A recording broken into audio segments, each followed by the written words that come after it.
Welcome. If you are here, you are probably ready to stop.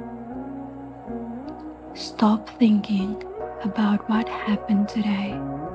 Stop planning what needs to happen tomorrow. Stop the quiet running list in the back of your mind that never quite switches off on its own. This is Eyes Closed, a place where we slow everything down, together with stories, not dramatic stories, not stories that ask anything of you, just long, gentle, interesting stories about ordinary things. So, here is what I would like you to do right now. Find your position, the one you actually sleep in, not the polite sitting up position, but the real one. Pull the blanket up if you have one. Let your shoulders drop away from your ears. Take one slow breath in through your nose and let it out slowly through your mouth.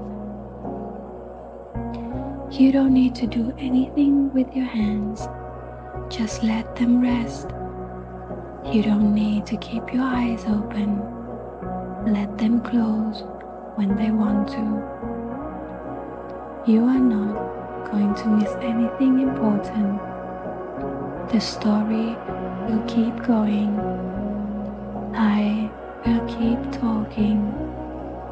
All you have to do is listen, or not listen, or somewhere in between, which is the best place to be. Let the day go. It was what it was. Tomorrow is not here yet.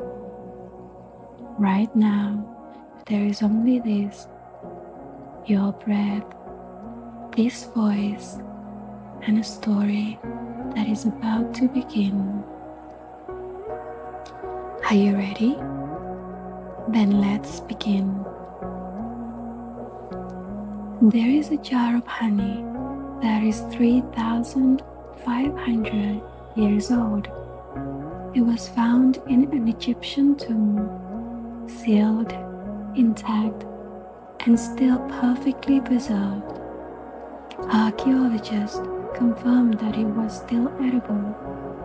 Honey stored in a clay vessel, surviving the rise and fall of empires, the passage of 35 centuries, the drift of desert sand over stone. No other food on earth does this. Honey does not spoil. Given the right conditions, sealed from moisture, it will last indefinitely. This is not folklore, it is chemistry. And tonight, we are going to understand why and where honey came from, and how it became the thing sitting in a jar in your kitchen that you reach without thinking. But to understand honey, we have to start with something much smaller than honey. We have to start with a flower. A flower produces nectar for only one reason.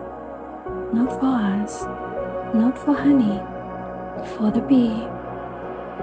Nectar is a sugar-rich liquid secreted by flowers to attract pollinators, bees, butterflies, hummingbirds, certain moths. The flower offers sweetness.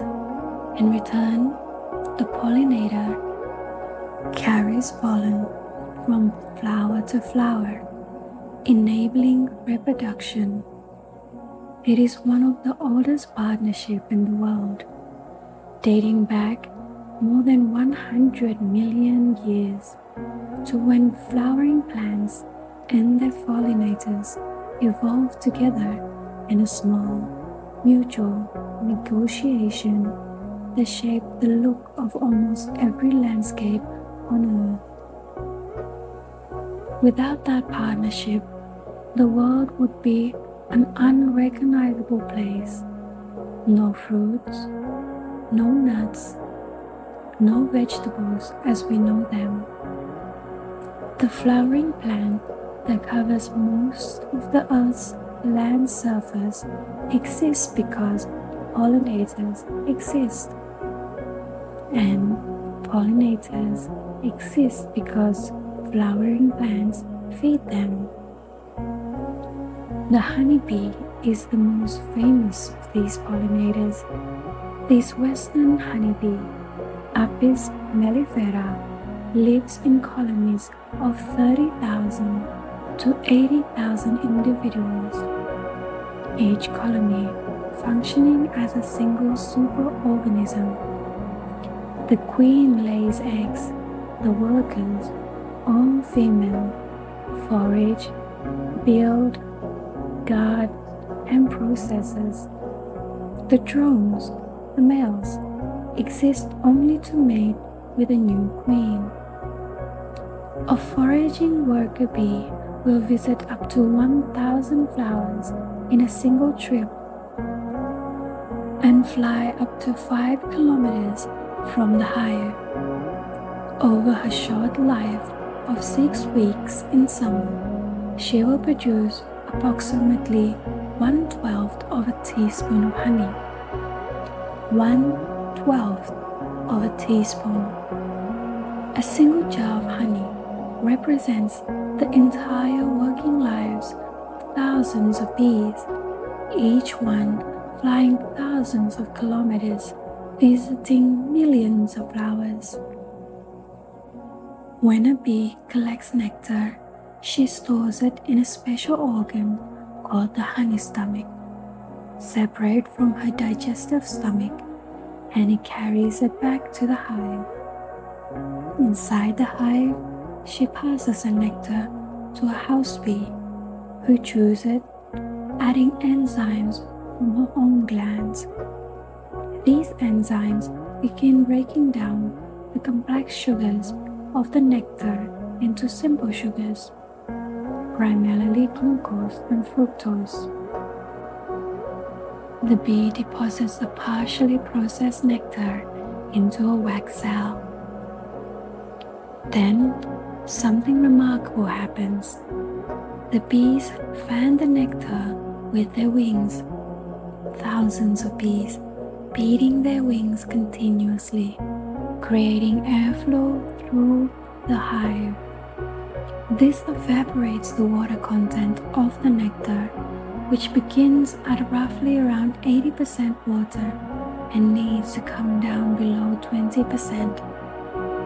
When the water content is low enough, when the nectar has thickened into honey, the bees seal the cell with a cap of wax. This is comb honey. The honey you see in photographs of raw honeycomb, amber-colored and thick, sealed behind a layer of pale wax. The low water content is why honey doesn't spoil. Bacteria and yeast needs moisture to survive and reproduce. Honey with so little water and so much sugar creates an environment where microorganisms simply cannot grow. Add this to the hydrogen peroxide produced by the enzyme glucose oxide, naturally present in honey and mildly antibacterial, and you have a food that is, in fact, self-preserving. The Egyptians understood this empirically, even without the chemistry. They used honey to preserve food, to dress wounds, to embalm the dead. They understood that honey did not rot, and they used that property practically long before anyone knew why it was true. Honey was the primary sweetener of the ancient world. Refined sugar, the white granulated sugar we add to everything today, did not exist in Europe until the medieval period.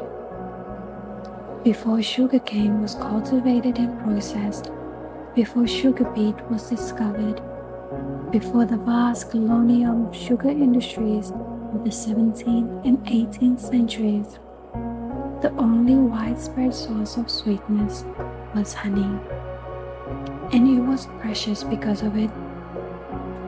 In ancient Egypt, honey was used as currency, as medicine, as a religious offering. Tombs of pharaohs contained honey jars as grave food, food for the afterlife. The god Ra was said to have created bees from his tears.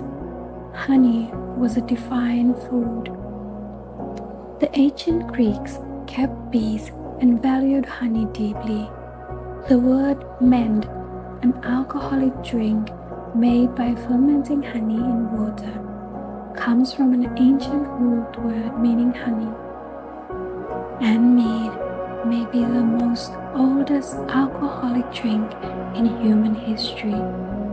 Evidence of mead production has been found in China dating back 9,000 years.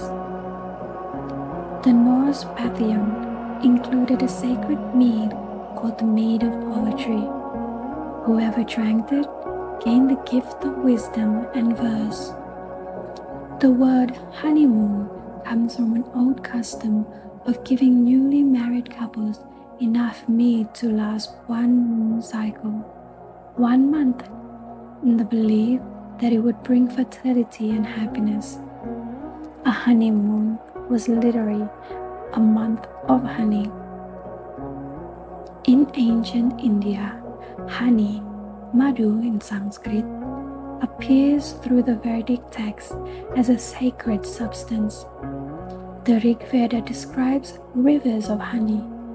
Honey was used in Ayurvedic medicine, in religious ritual, in the preparation of the drink soma. Wherever human civilization developed, in almost every corner of the ancient world, honey was there, gathered from wild hives, then eventually kept in man-made ones, always precious, always understood as something between food and medicine and the sacred. The oldest known image of beekeeping is carved in a temple wall near Madrid, Spain, and is 8,000 years old. It shows a figure climbing to reach a wild bee colony, smoke in one hand and a container in the other. The basic tools of beekeeping have barely changed. Smoke calms bees by triggering a feeding response. The bees, believing that the hive may be threatened by fire, begin consuming honey in preparation for fleeing. Gorged on honey, they are docile. This was known to ancient beekeepers. Beekeepers today use smoke for exactly the same reason. The ancient Egyptians kept bees in cylindrical clay hives, stacked horizontally. The Greeks used woven baskets. The skeps you see in old illustration, woven straw domes with an opening at the bottom. Medieval European monasteries kept bees for beeswax, needed for candles as much as for honey. The monks needed light for reading and prayer, and beeswax candles burned cleaner and brighter than tallow. Beekeeping was so integrated into monastic life that many monasteries developed sophisticated apiary practices. The knowledge was passed down from monk to monk, generations to generation, in a quiet tradition of observation and care. The modern beehive, the Langstroth hive, with its removable frames and standardized dimensions, was invented by an American clergyman man named Lorenzo Langstroth in 1851. He discovered what is called bee space, the precise gap of between 6 and 8 millimeters that bees will leave clear rather than filling with comb or propolis. Design a hive with that gap between all surfaces, and the frames can be removed cleanly without destroying the comb.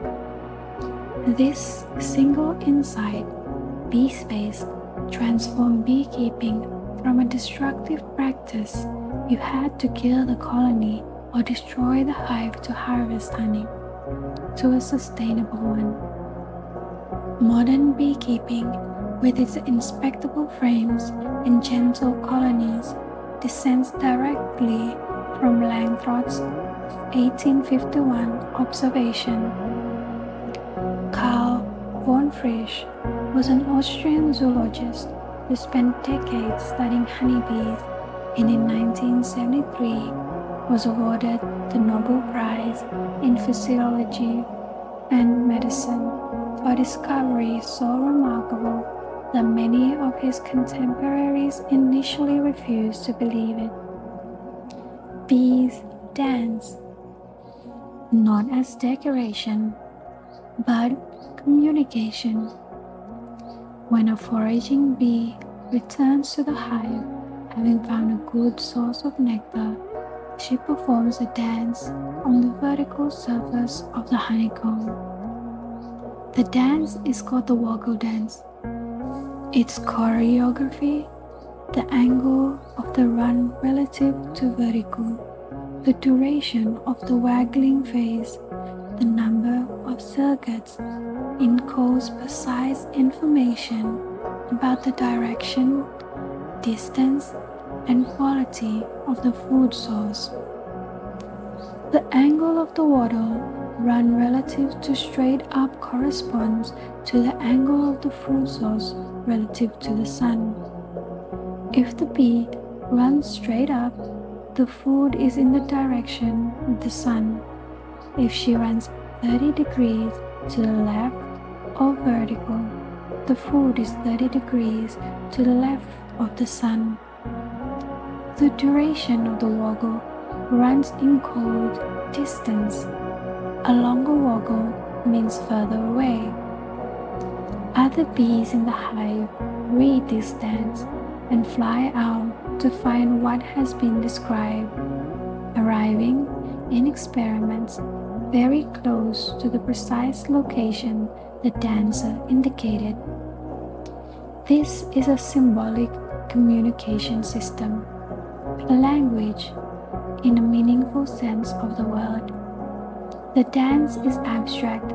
It represents something elsewhere, using a consistent code that others can read. It is the only known example of a genuinely symbolic communication system in a non-human animal apart from the great apes. A honeybee can tell her sisters where the flowers are. Not all honey is the same. Honey made from the nectar of different flowers tastes different, looks different, and has different properties.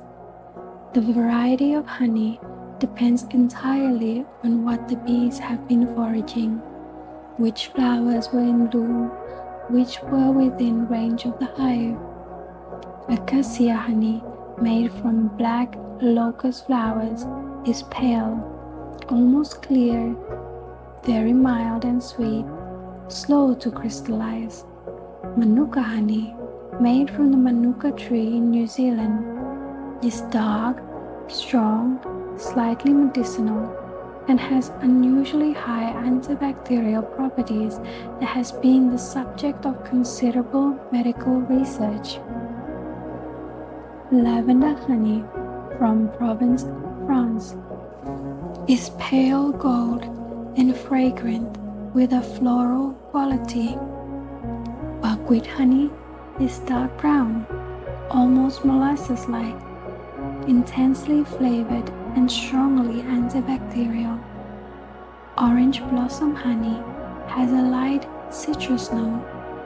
Heather honey from the Scottish moorlands is thick and gelatinous in a way no other honey quite is, with a rich, slightly bitter, complex flavor.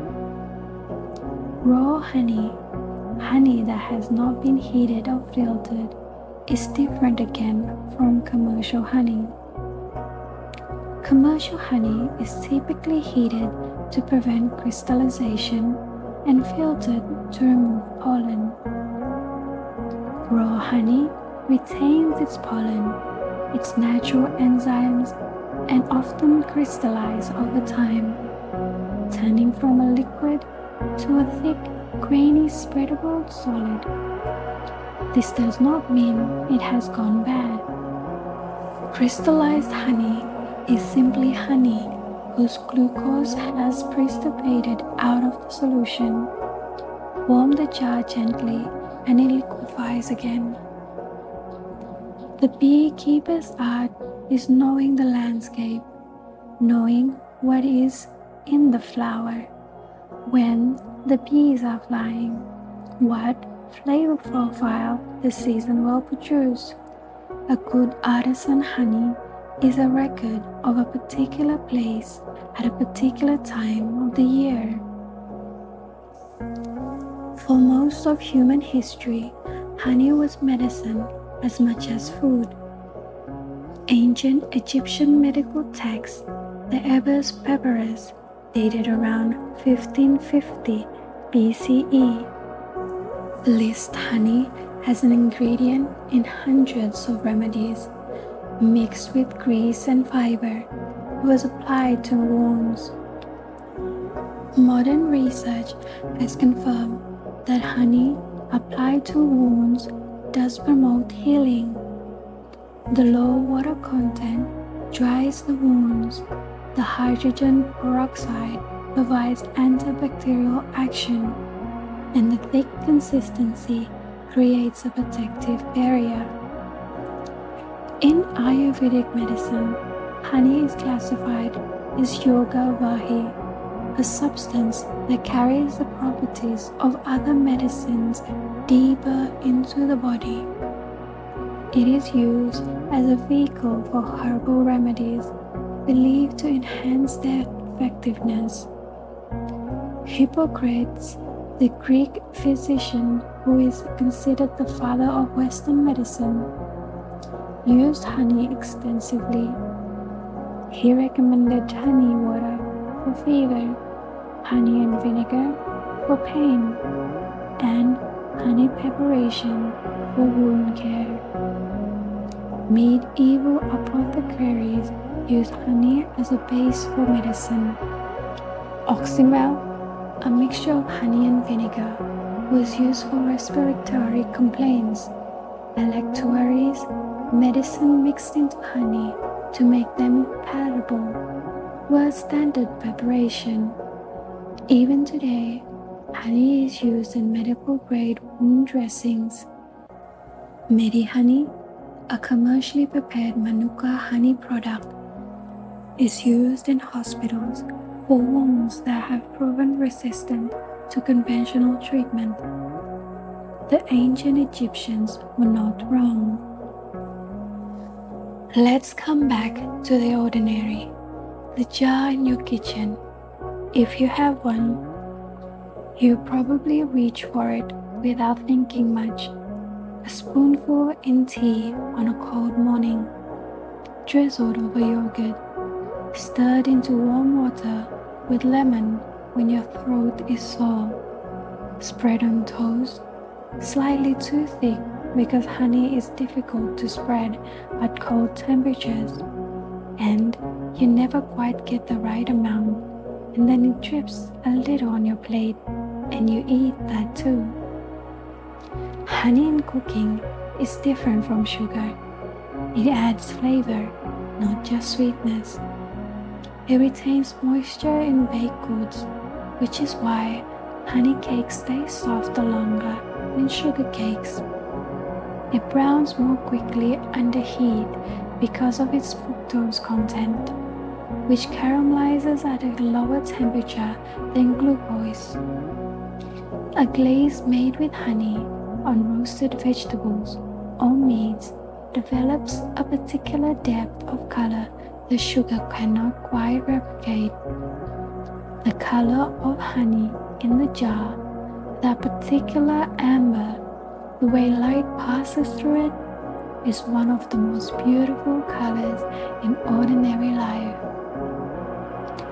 Not quite gold, not quite brown, something warm and ancient and alive looking, because it is, in a sense, alive, or it was, product of living things, of flowers and bees and sun and time, poured into a jar and sealed and carried home. 3,500 years ago, someone sealed a jar of honey in a tomb in Egypt, and it survived. Tonight, it is sitting in your kitchen, waiting for morning. And that is where we will leave it tonight.